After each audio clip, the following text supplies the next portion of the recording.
Hey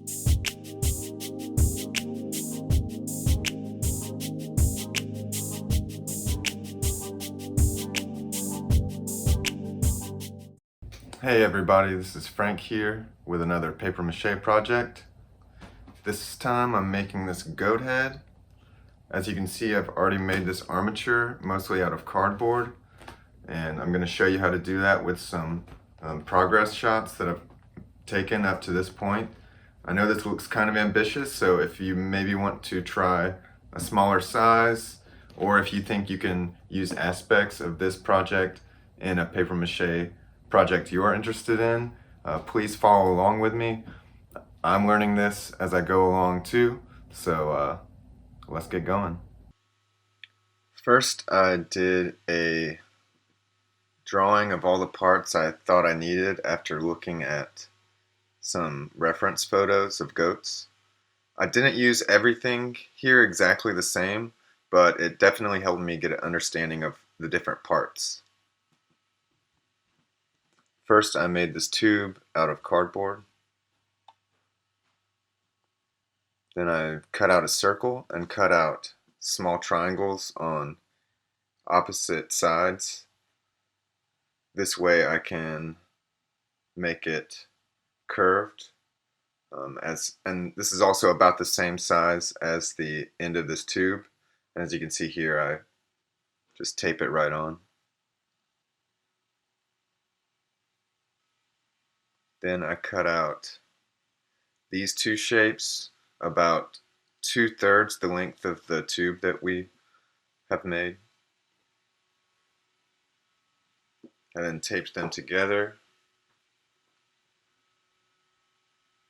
And then taped them to the tube, which is our snout. I ended up also making them a little bit more pointed.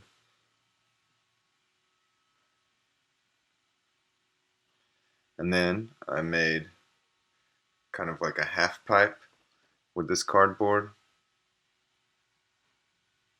And that goes underneath here. And I've got it tight up near the nose, but more open in the back. And I just tape it on just like that.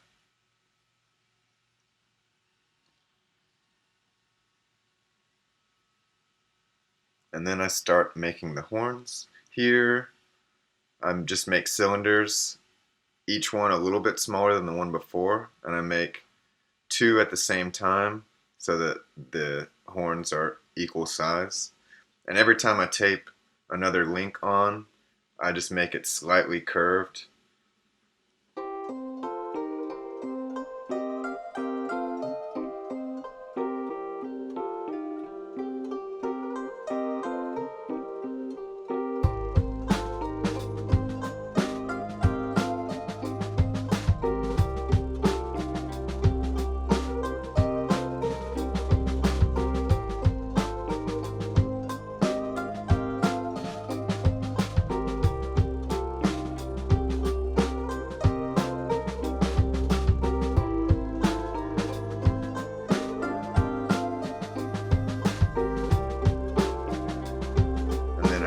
Attach the horns to the rest of the armature by holding them where I want them and then taping them in place. And then I add a lot of tape so that they stay in place.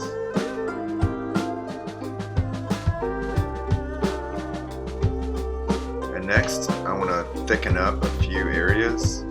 So I just use some paper and shape it roughly in the size of nose, and I tape that on.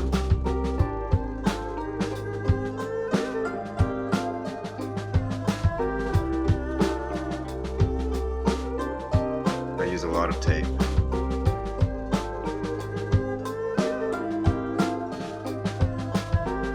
And then I want to thicken up the brows, so I make a shape out of some paper there and tape that on.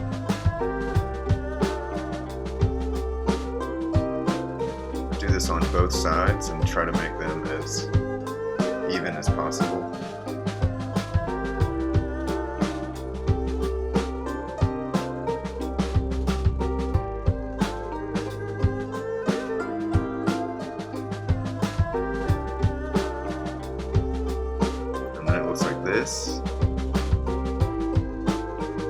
Next, I want to thicken up the jaws a little bit.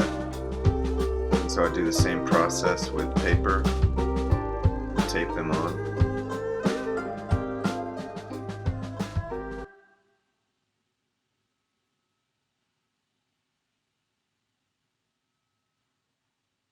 Next, I attach a neck.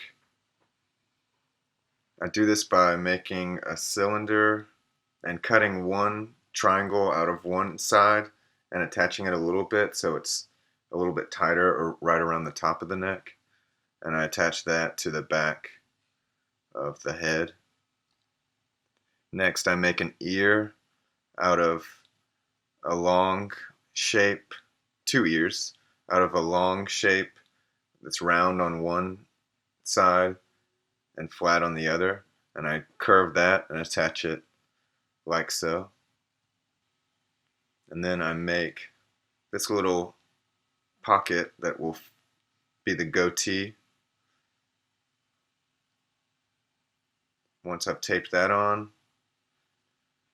it's looking pretty good.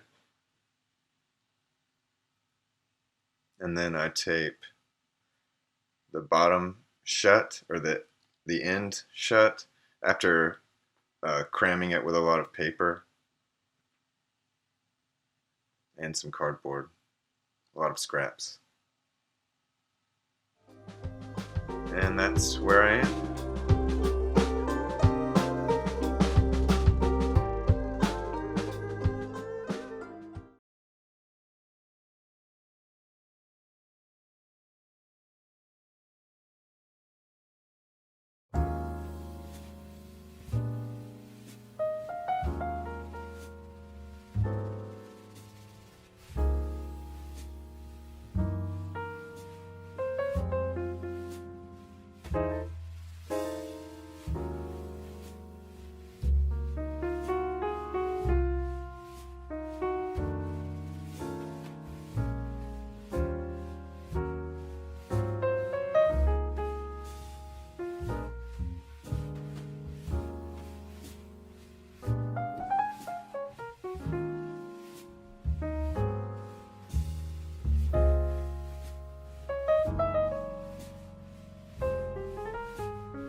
How I win.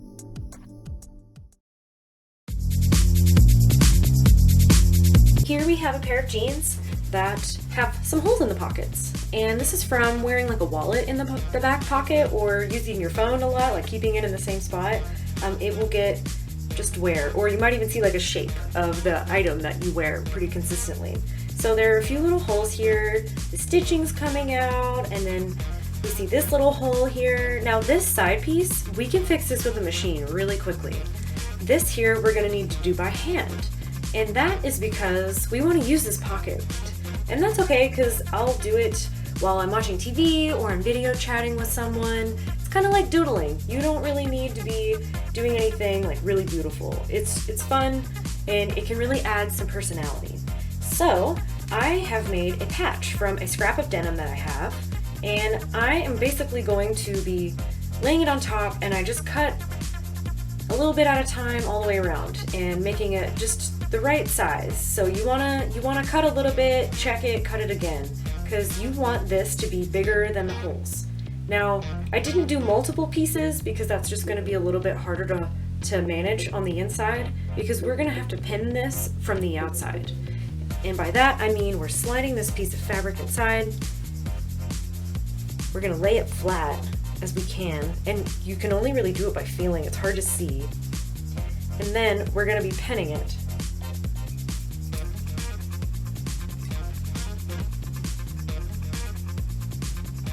And it doesn't need to be perfect. This is really just to like get an idea of where it is, and you can take this out and move it if you need to. Often the hardest part is keeping the patch in place when you're mending. So taking the time to pin it really makes a difference. You can use safety pins as well if you need to. You might poke yourself less. And next, I'm gonna find some really cool thread that I wanna add. We're gonna do like a few holes, and we're gonna redo this top stitching. A note about patches. So as you see here, I have two different patches of the same material. These I use scraps of denim that I just keep, and this one that I'm using for this project, it's cut with a little zigzag pattern.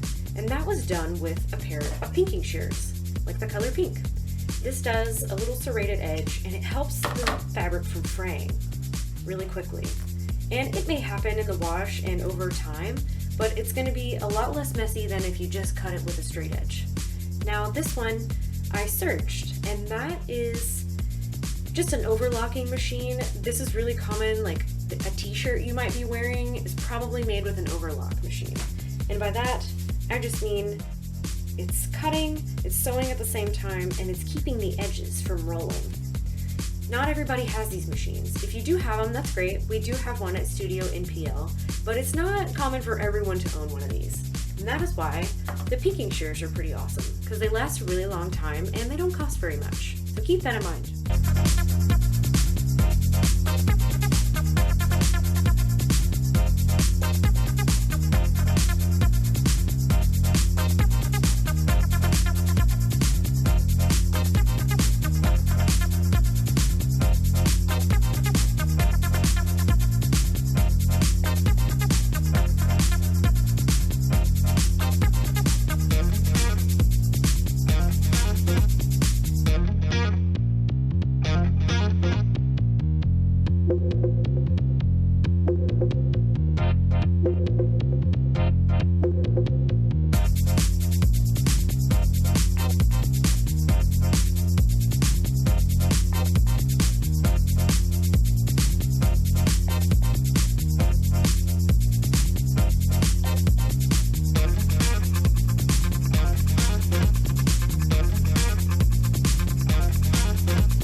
have the finished mending for these jeans. So we added a patch inside this, and we can trim this later. We can trim it a little bit closer to the stitches if we want to. And we have our hand stitches, we've got some zigzag stitches, and these are just a few of the methods you can use to mend things. Keep in mind, this is all about patience and choosing your own adventures. So taking the time to do this can really make a difference in your wardrobe, and it'll give your clothes some personality that no one else will have on theirs. Keep that in mind. So next I'll have a few ideas of what I've done in the past in terms of repairs and mending that can hopefully get your imagination going. And be creative, have fun with it. Thanks, y'all.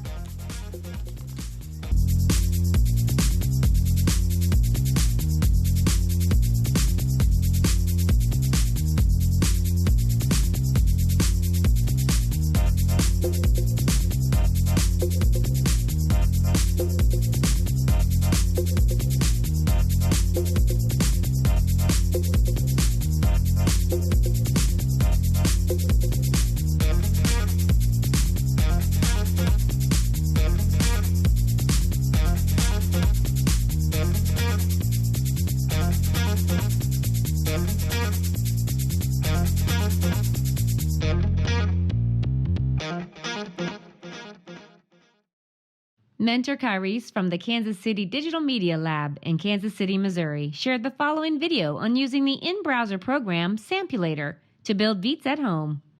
So if we go back into Sampulator, you'll see that I've already created a beat, so let's listen to this.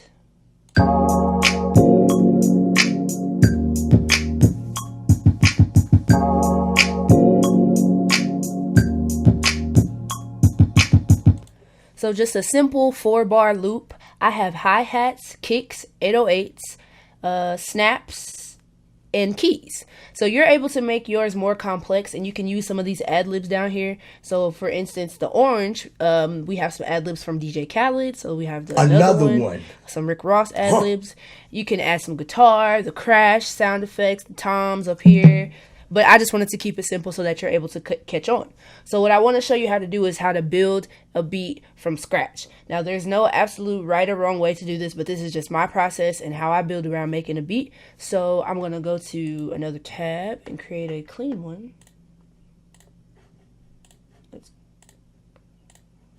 I'm going to keep my BPM at 90. And the first thing that I like to do is lay down a snap. I prefer a snap over a snare, especially for an intro, just to make it sound a little bit more chill and not put a whole bunch of instrumentation in just yet. So I'm going to lay down the snap first. So 1, 2, 3, 4.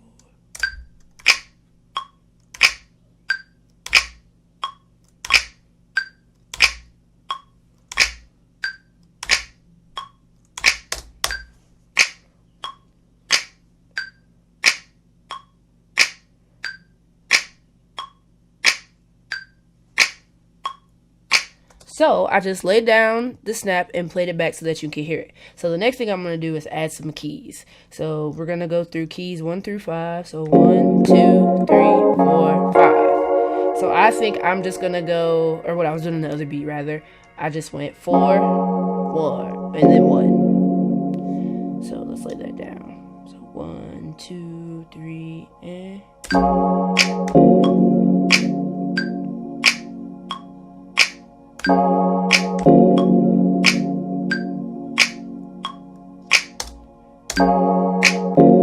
So I've already recorded it, and now I'm just playing it back.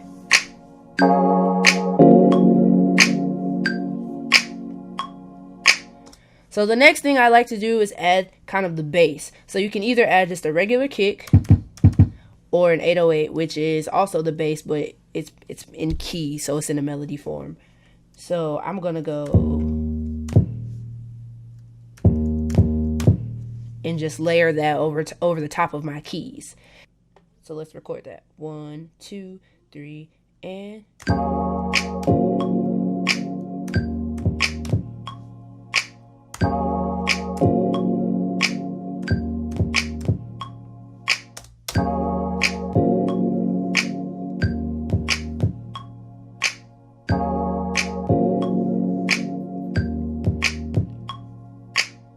So now I'm going to add a kick just to give it an extra punch. So So what I did was I hit the kick right on the 808 and also add extra beats in between. So I'm gonna go bow, bow. So we're gonna record that. Let's go.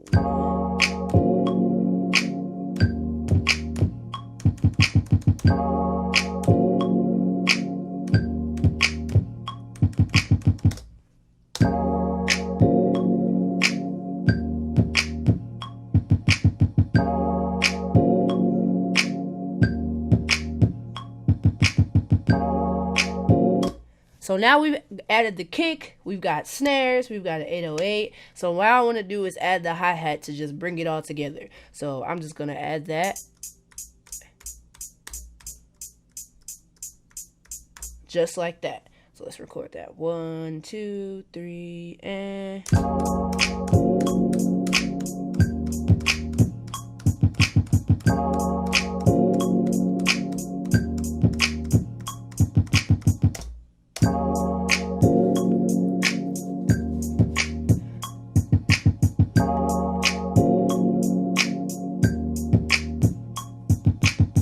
So now we've got this simple beat, and now comes in the part where you can make it more complex. So say we want to add some guitars in it. You can add any of that, or you just want some like ad-libs going through. Yeah. So let's add that in just so you can hear it. That's the DJ Mustard A. So let's see what that sounds like. So 1, 2, 3, and...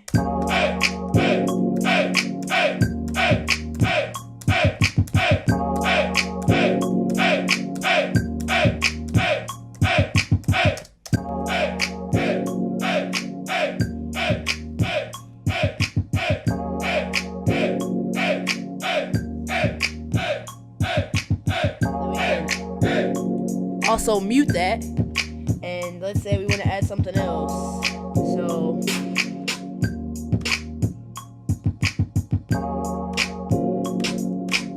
So let's add a snare on top of that snap, and just to make something else. So 1, 2, 3, and...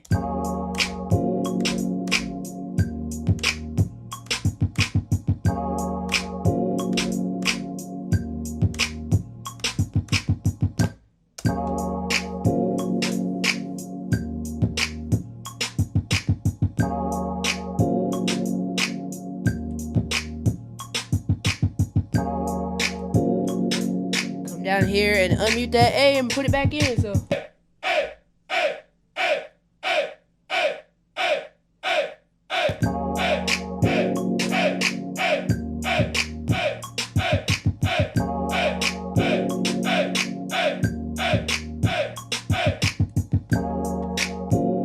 there you have it. That's just my process of going through a beat. I kind of start with the snaps and just build on something simple as that. So yeah, thanks for watching, guys.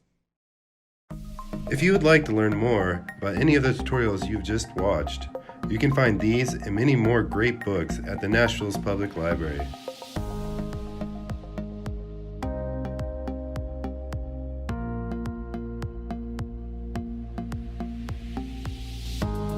If you have a valid library card, you can also check out ebooks and audiobooks through the Libby and Overdrive app.